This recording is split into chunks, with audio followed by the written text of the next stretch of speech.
Ryder Kerr golf show this week with no Ryder Kerr, so a little different feel. Just me and Garrett on the mic this week, but had a solid week last week out in McKinney, Texas, and DFW for the Byron Nelson. Little first time winner in Taylor Pendrith. Kind of talked about that a little last week with the field. Seeing a first time winner, a rookie winner. Almost saw a rookie winner when Ben Coles too. We'll talk about that in a little bit, but it was a good week out there. I mean, we got a little weather. Course was kind of what we expected it to be, but it was a good week overall. Good to see some good golf being played in the DFW. What was your kind of take? I know you were on the ground working it. What was your kind of take on the feel of the week? Like you said, I think it went kind of exactly how we thought it would play out. If there was no weather to really affect it, we were going to finish in the 20s, and lo and behold, we did. Obviously, it rained and softened things up a little bit, but it wasn't enough rain at one amount of time to really ruin things or make it actually tough. I'm sure it made the rough a little tougher just because they let it grow up so much during this tournament. But I mean, if you kept it in the fairway, which is so easy to do out there, you were fine because they played lift, clean, and place the whole time. So I mean, it's not like it was super challenging for them if you hit it well off the tee. But yeah, just not a lot at play. If you kept it in front of you, you had a chance to really score well. Greens were great. That's what I heard all week. Everybody loved the greens. Everybody was really pleased with the greens. We actually went out and played Monday with Sunday pins and the back tees, and they were awesome. And of course, there was wind when we went and played. I didn't hit the fairway on 9, and I hit a good drive because the wind was so far in our face that I hit a wall and I was about a yard short. Like I made it over the creek, but I did not get the fairway. Oh yeah, there's a couple guys. I mean, a couple days. I know it wasn't as windy as we expected on some days, and we had the weather. But I know I saw a couple guys even on the broadcast come up a little bit short of that, end up in the rough. So I can only imagine playing from the tournament plates day after, just mere mortal amateur golfer going out there. I can imagine that was a challenge. But yeah, it was interesting. I was out there Saturday with a couple buddies, and we got a little rain in the morning, like right when we got out there, just a little light drizzle, and then it kind of cleared up. But seemed like just that little consistent rain, not anything big, but consistent rain throughout the week kind of just softened up conditions. Kind of exactly what we talked about. Ended up in the mid 20s as a winner, and kind of same thing as last year where we kind of had a lot of guys going into that back 9 on Sunday within stretch of the lead or within kind of closing distance of the lead, and then just saw some guys, unfortunately, like we said early in the show, saw Ben Coles. It's hard to watch that, kind of coming back and getting himself in, especially on 17, birdieing 17, tying it up, and then going into the par 5 18th and being the only guy who bogeyed it that day was hard to watch. I know we talked about a little before the show, and you don't expect to see that out of the guy. It was hard to watch out of the guy who's rookie on tour, potentially going to get his maiden tour victory. I think I saw something like the odds for him winning. The odds for him winning was just crazy going into the last hole. He was pretty much a shoo-in to win, and then sure enough, saw him bogey it, kind of shoot himself in the foot there and give Taylor Pendrith his first win. But it was a good week overall. I thought it was interesting to watch. Absolutely. And then, like I told you before, I didn't even see the third shot at first. Like, I just saw him standing in the bunker. And like I told you, I was like, oh, he must have laid up and just missed his third shot. But once you go back and watch what actually happened on the third shot, it's bad. It's really bad. Yeah. And even thinking about that too, I obviously I didn't see a second shot, but I don't know why he was going for that part of the green. Like, why was he pin hunting more the one shot lead with like the double bunkers with the thick rough right there? He shouldn't have never been there in the first place. And maybe he wasn't trying to be, but there's so much room left. He easily could have avoided it, I feel like. He put himself in a tricky situation there. He had a tricky chip. I mean, not easy for anybody, but hard to watch the guy, like I said, potentially going to get his maiden tour victory rookie on tour, came up this year. That's just hard to watch for anybody. I mean, I know Taylor Pendrith, he's happy with it because he gets his maiden tour victory, but it's just kind of how golf works sometimes. Sometimes the ball rolls your way, sometimes it doesn't. But other kind of interesting thing before we move on from the Byron I wanted to mention was it was another good week for some of the young guns coming up on tour, some of the amateurs kind of showing they're coming out ready. Had this 16-year-old Chris Kim out there.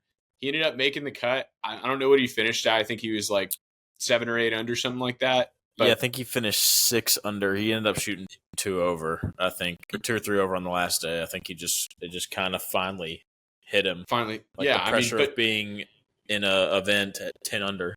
Yeah, I mean, you got to give it to the kid though, making it to the weekend. Sadly, it was more than Spieth did, which was hard to watch. I know we kind of talked about this being a big event for him, being a Dallas guy, and just played well. I think he was 2 under, 3 under the first day, and then just kind of choked on the cut. Didn't make it happen on Friday. That was hard to watch, but always interesting to watch some golf in the DFW. Not have to travel too far for a tour event, and I know.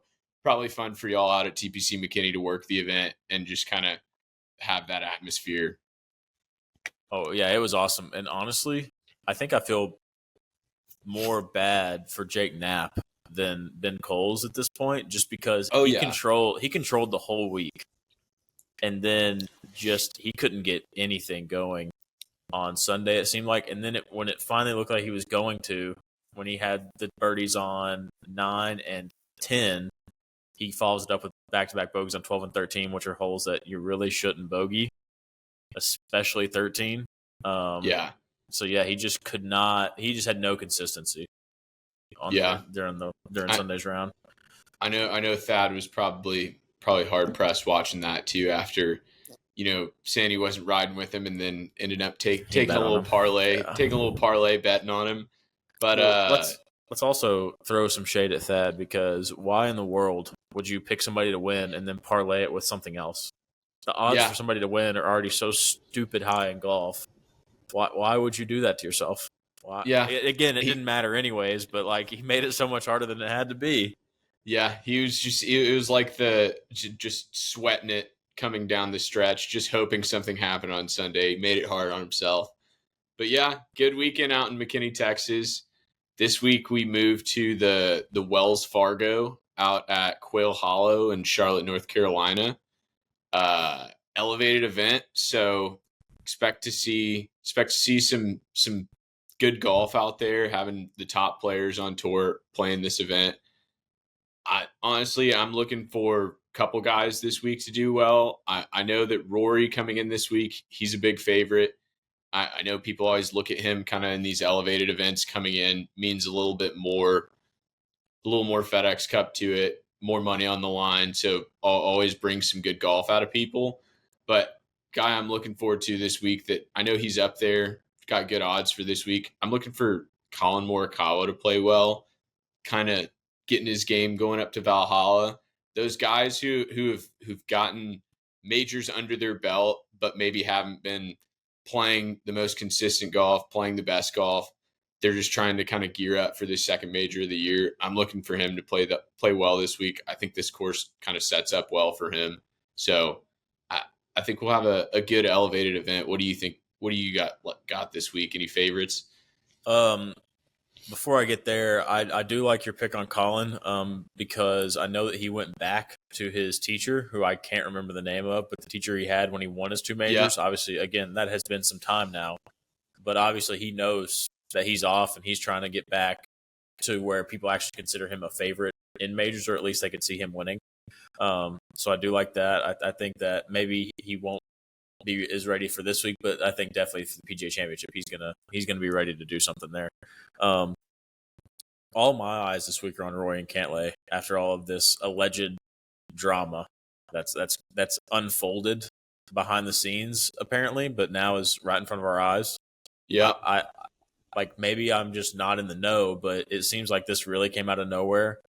I had no idea that Rory was off the board, and then he wanted back, and now Cantlay has apparently been controlling the PGA Tour all season.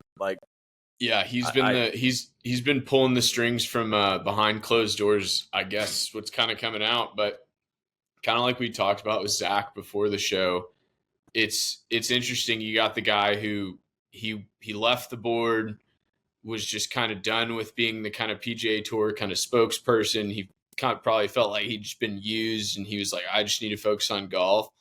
And then now he's kind of coming back and wants to join the board. But you got guys there who are like, why would we let this guy back who left us high and dry last time? It's like, you gotta look at it from their standpoint. But all the drama, I kind of like you said, kind of came out of nowhere. I wasn't necessarily expecting to see this week, kind of leading up to the Wells Fargo, but it'll lead for some interesting drama, probably interesting headlines leading into this week of the kind of contentious nature of Rory, Cantlay. I know a couple other guys who were in there. Spieth, he was one of the guys who I think was against him coming back to the board. So we'll see what that amounts to this weekend. Yeah, I don't like Cantlay really at all. Like, there's nothing about the guy that I like. But I do respect his willingness just to almost tell Rory to go F himself in this scenario, because kind of like what you said, he abandoned them for honestly good reason. Jay Monahan was using him and was just kind of propping him up as the poster child when he didn't really ask for that. So like, I understand Rory not wanting to be a part of that anymore. Like, totally on board with that. But again, Rory's and the PGA Tour's visions are not the same anymore. Rory wants PIF. Rory wants the DP. I think Rory is very invested in the DP World Tour. Maybe not officially, but there's got to be something behind closed doors because he loves DP World Tour events. He talks well about anybody that plays in DP World Tour events, even if they're on live. Like, he is very involved, and I think it does go back to something I said to you and Zach earlier. Is I think he's probably tired of living in the U.S. for 70% of the year just for golf when he doesn't necessarily have to anymore. Yeah, but he knows he can't make as much money. That's all it is. I don't think you're wrong in saying he's got a little stake in the DP World Tour. He's heavily invested in it. Just, you got to think he's been playing over there for a long time. He's got a lot of victories over there as well. Been a big part of the kind of Race to Dubai series and all of that. So you got to think on his side, he's been working with these people. He's been, even though it was unpopular opinion in his sake last year of bringing the PIF on board when he was kind of that poster child for the PGA Tour, they've been the ones cutting his paychecks for a while. He does the Race to Dubai and some of the other series that they've been involved with. So I think you're not wrong. I think you're completely right in the fact he doesn't align with what the PGA Tour and the board kind of is now. So he'd be the guy in the room who would just be fighting every decision they make, just being like, just go back to the drawing board. Unless we're getting with PIF, then I don't see why he'd be a part of it. Yeah, and that's going to make Rory worse of a golfer than he is right now if he was in the PGA Tour boardroom just arguing all the time against things that nobody else wants. It's just the headache of what we saw why he left the first time. It's like you want to focus on golf, but you kind of get paraded around as the guy who's standing on this moral high ground of all these different stances, when he's really just the guy who's like, he's been a staple on tour for a long time. He was outspoken in the beginning and then just kind of got thrown up on stage. And so I don't know. Well, it'll be interesting to see how everything unfolds. I'm sure we'll see some stuff this week, some comments come out in post-round interviews that I'll be interested to see what Cantlay, Rory, once they get kind of put on a hot mic and asked about it, what their reaction is. Yeah, Rory was pretty visibly upset in the press conference this afternoon, kind of talking about people not wanting him there, and obviously he wasn't going to name them, and that came out from inside sources, but you could tell he was visibly upset. But again, I just don't know why like he wants that. I truly don't. I guess he has to, because like that's the only way they're going to get linked together. But the PGA Tour is never going to be involved with PIF unless they run out of funding, which they never will. Yeah, so it's we'll see. We'll see what happens this weekend. I'm interested to see them talk about it more. But more about Quail Hollow. Always a fun golf course. I know with the Wells Fargo being an elevated event, like I said, bringing out some good golf. These elevated events, it's always interesting to see the guys who maybe don't play well in a just kind of regular every week PGA Tour event, And then once it gets to an elevated event or a major, they kind of turn it on, find a different level of competition or little more competitiveness in themselves, and they're playing for more. And so I'll be interested to see a guy like Spieth this week too, who, like I said, came off bad week last week, missing a cut in his hometown or home state. It's just we'll see. Some of these guys who they're playing kind of okay golf, they have the flashes. Like I know we've talked about, they have the flashes of what they were before, but it's almost like some of those memories are distant memories now because we haven't seen that in so long. We haven't seen them be able to string together 4 rounds. I want to see a guy like Spieth kind of take this week, maybe take it on the chin from last week of missing the cut, roll into this week with a different mindset and be like, all right, I got to start getting my game together before we really are in the wrong direction. And all the memories people know me are from yesteryear. Yeah, and on Spieth, I think that his injury is probably more of an issue than he's going to let on, too. Like, I heard somebody say this week that he needs surgery that would put him out like 6 months. Yeah. And if so, why not just do it? You're already in the grand scheme of, like, what you think of yourself and what everybody else thinks of you. You are sucking. You are so below average of what you usually are. Like, you might as well just bite the bullet. What is he? Is he even 30 yet? I would have to look. I think he is 30. He's like right around 30 right now. You might as well, before you get into the mid 30s when it just becomes a prolonged issue, where he's already been dealing with it for a long time with the wrist injuries. Absolutely. I know he's already done some surgery stuff on it, but it's one of those things where if you just kind of let it linger instead of revisiting the issue, it's just going to compound, and by the time you need to take care of it, it's going to affect your game a whole lot more than if you just take that 6 months off, rehab, and just deal with it. But that's what Zalatoris did, and he looks great. Yeah. He was kind of rocky when he started coming back, but he's starting to get his game in form where you're coming back, you have a little rust to shake off, but once you shake that rust off, it's like you pick up right where you left off. You're not like you're injury free, but you've got a whole new level of confidence of like, all right, I'm not thinking about this every tournament I go into and kind of having to nurture this or like baby my wrist the entire time and make sure everything's all okay. Yeah, and kind of on like what we're talking about people kind of putting it together. I'm getting to the point where I don't know if these guys are going to put it together. Like we're in week 19 of the season. We're over halfway. If you haven't got together yet as a top 50 golfer in the world, are you going to? Like you're seriously running out of time. I know that you can turn it on for the majors, but like I don't know if that's even a possibility anymore. Like Justin Thomas, for example, I think he's kind of done for the year. Maybe he will prove me wrong. I hope he does because I like when he plays well. Golf is a little more exciting when Justin plays well because he's so fiery. But it's getting to that point where I don't know if he has anything left for this year. Like he might need to go back to the drawing board totally in the winter. Yeah. It's always interesting to see guys who they've got such a good career up into a certain point and then something kind of, whether it be injury or whether it be just swing change, something of that nature, and how it makes them look like a completely different golfer from what they were. And like something that you said to me about Spieth is he on the range, he's striping it.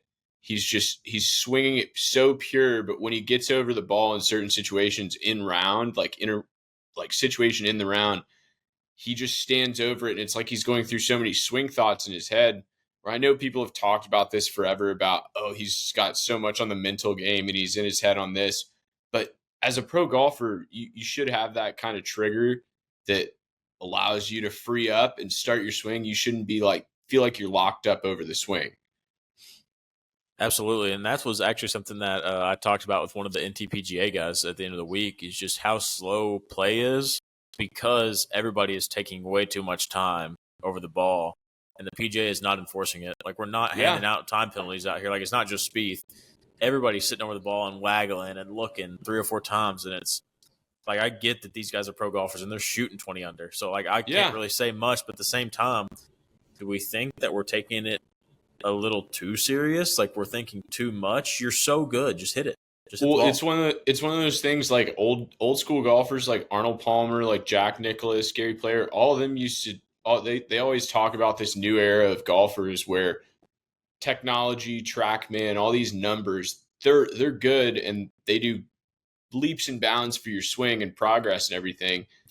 But if you don't know how you're playing on the course and working your way around a course, sometimes it's best just go dig it out the dirt on the course and figure out how to play your way around. Put yourself in uncomfortable positions because when you're hitting it on a TrackMan, on a perfect lie, on a range, or on a mat, you're not always going to have that on the course, and you may have a 183 carry on a 7-iron in perfect conditions, in zeroed conditions on a TrackMan. Doesn't mean out on tour you may not be hitting at 183 that day. You may not have that same number. It's different out on the course. So seeing these kind of new era of golfers too, I think that technology side brings into it where they're getting almost too analytical instead of just letting feels take over and letting just like your feel takes over. You've got confidence in what you're doing. You can make your way around the course and you can still shoot low versus just being almost like a Bryson character whenever people were on to him about slow play. Because you're not wrong. Like, they're just not enforcing it. It's not just a couple guys out there. Like, everybody's guilty of it. Yeah. Yeah. It's like, anyways. Yeah.